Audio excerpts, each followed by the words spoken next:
The day we went in and signed up, Jerry Adams and myself, I wasn't sure whether he was going to sign up.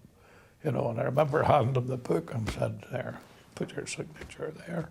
But he did, and they kept their word.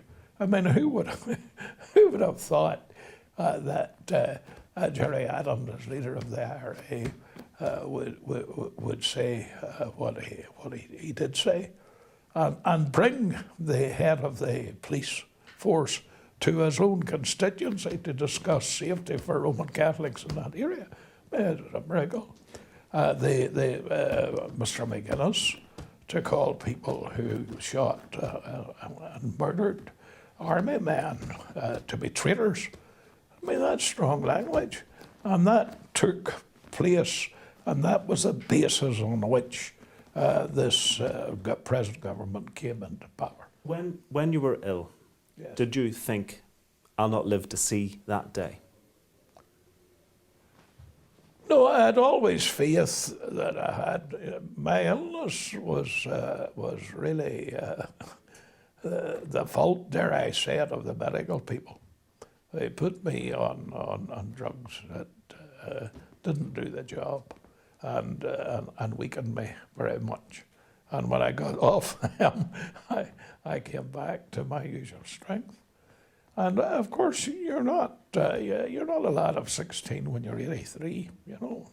And I suppose I thought I was, but I always took a very sobering attitude of eternity and death, and there were things that I'd like to have accomplished before that, and I certainly was very satisfied that after a very long time of a dithering British government, all of them, they all dithered on the actual issue, we got through to where we were. And I believe we're through. I think that is permanent. I don't think that there's a majority of Protestants or a majority of Roman Catholics will go back to the bad old days. I think we're through that. There will be situations from time to time that will rise, but they'll not be beyond the power of proper settlement. Someone told me, it was actually Ivan Cooper, told me that he once had a conversation with you in the early 70s when you predicted that you would one day be Prime Minister of Northern Ireland. Is that an ambition that you held from that early time? Well, I certainly may have said that. I have no recollection of saying that. Usually our conversations were not pleasant between him and me. So no, but yes, I did want to come to the place where I would make a solid contribution to peace in the country. It was we were in difficult times, and we are fortunate that we got out of those times as quickly as we did at the end of the day. And yet, when you held the office of First Minister, you referred to Martin McGuinness as your deputy, and he acquiesced in that, but really he was of equal status legally as you. Does that matter? Well, I don't know. I can't answer for anybody else, but I took the place as the First Minister. He was the Deputy First Minister, and that's the way we worked, and we never had any arguments about that. But of course, where the problems are in the present system, that in the executive we have difficulties because the executive is limited, as we have seen in many things. But I think we could work our way out of that. I'm not. I think. You see, if you look at what was done when I was First Minister, and Mr. McGuinness was in the place he's in still today, we made progress. We did more than Mr. Trimble did in all the time he was in. And if you look at it now, we're still making progress. Would that progress still be possible, though, if Sinn Féin, for instance, were the largest party? Because some people have speculated that Unionists would not want to take the role of Deputy First Minister. What would you advise? Well, My answer to that is let's wait till we see. I don't think that there's going to be a day when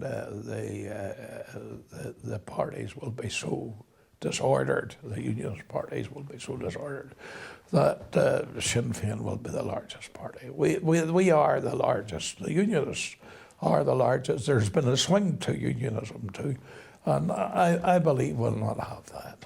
Repentance, of course, has been a big theme that you've talked about on many occasions. Famously, you said a few years before the deal, sackcloth and ashes was the phrase that was used. Now, you've talked about actions that Martin McGuinness has taken that prove his bona fides as far as you're concerned. Yet Gerry Adams has always denied that he was ever in the IRA. How does that square with the idea of repentance?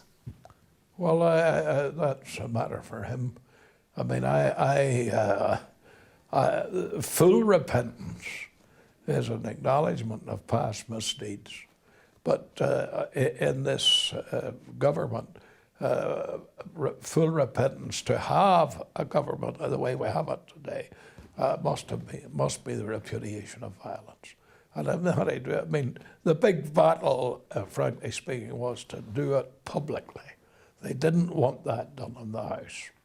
They wouldn't have minded got into a back room and signed their name. But we got that in public, and that'll never be changed. I mean, that's for all time, you know. And nobody's now declaring, not even them, is declaring they want that removed.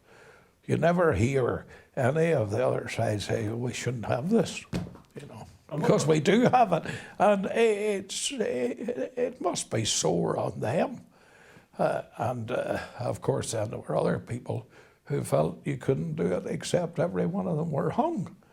But the hanging matter is for the courts.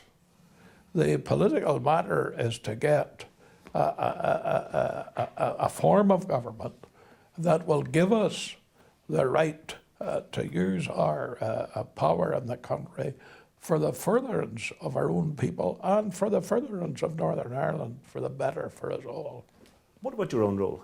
Do you ever look back now with any humility and perhaps reflect on some of the things you've said and done over the years and how you maybe should have done things differently?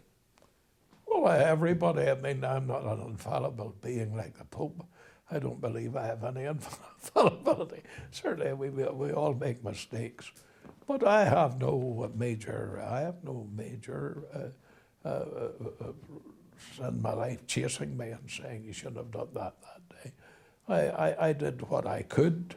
I did it honourably. I think everybody knows I was very straight about it, maybe too straight for some people. I mean, you didn't need a dictionary to look up words to find out what I was doing. And I think the people responded to it, and I think we have done very well.